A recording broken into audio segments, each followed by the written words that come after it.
একটু অসতর্ক মানে খোয়া যাবে মানুষের কষ্টে অর্জিত টাকা।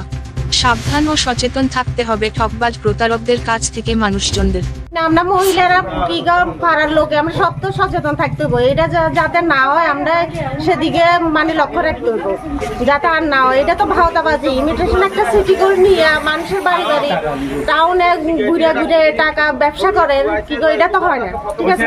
এখন যদি স্বর্ণ কেয়ার যদি কোনো মহিলাদের বাড়িতে থাকে, পুরুষ না থাকে, ওই ক্ষেত্রে ওইখানে যদি স্বর্ণ বুঝে আইতে পারে তাহলে কেমন লস হইতে পারে? মানুষের তো মহিলারা তো আমরা তো অনেকটা লস হইব, ঠিক আছে না। স্বামীরা তো বাড়িতে থাকে না, আমরা তো অনেক লস হবো। আমরা কি কর স্বামীরা বাড়িতে থাকতো না, আমরা এটা লোমো সিটি গোল্ড হয়ে আমরা তো অনেক জনে মনে করেন যে কি কর সিটি গোল্ড স্বর্ণ বুঝে না, ঠিক আছে নি দিয়া দিল ভাওতাবাজি করে, তো আমরা তো সমস্যা করে যাবো গা, ঠিক আছে। আমরা তো টাকা দেবো। তাহলে এই ক্ষেত্রে মা বোন। দক্ষিণ ত্রিপুরা জেলা বিলোনিয়া মির্জাপুর এলাকায় নকল স্বর্ণের জিনিস মানুষের কাছে বিক্রি করতে এসে আটক এক প্রতারক।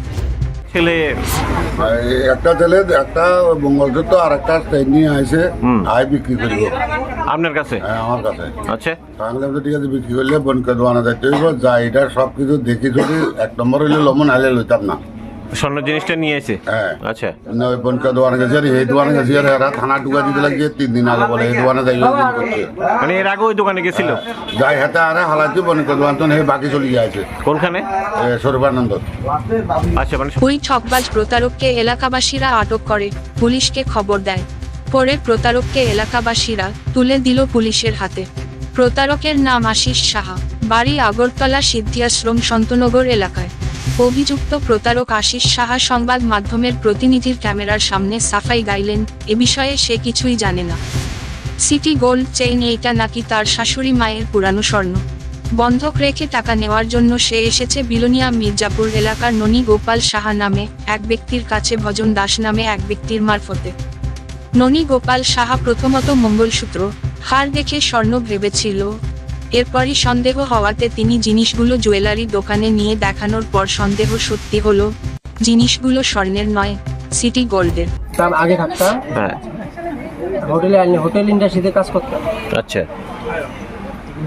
হ্যাঁ। তো আজকে যে এই যে বিলোনিয়াতে মির্জাপুরে উনি যে অভিযোগটা করলেন, ওনার কাছে স্বর্ণ নিয়ে আসলা, সত্যি নি? স্বর্ণ নিয়ে সত্যি আমার ঘরের স্বর্ণ, সত্যি নি? সত্যি ঘর। আমি নিজেও জিনিসটা জানি না যদিও, তো আমার ঘরের লোকে বললো যে স্বর্ণ মানে আমার শাশুড়ির পুরনো স্বর্ণ। হ্যাঁ, আমার শাশুড়ির পুরনো স্বর্ণ। আচ্ছা, শাশুড়ির পুরনো স্বর্ণ নিয়ে আইছো পুরনো স্বর্ণ ওনার কাছে?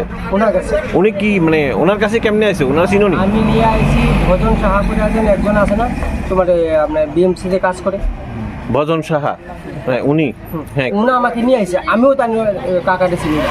আচ্ছা, উনি আমাকে নিয়ে আসে মানে স্বর্ণ বিক্রি করতে? হ্যাঁ, ওইখানে স্বর্ণ রেখে টাকা দেয়।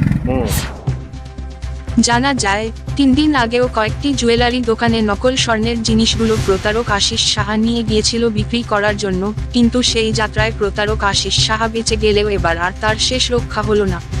তবে মানুষের সাথে এই ধরনের প্রতারণার অভিযোগে প্রতারক আশিস সাহার শাস্তি চাইছে প্রত্যক্ষদর্শী সহ গোটা বিলোনিয়া দক্ষিণ মির্জাপুর এলাকাবাসী।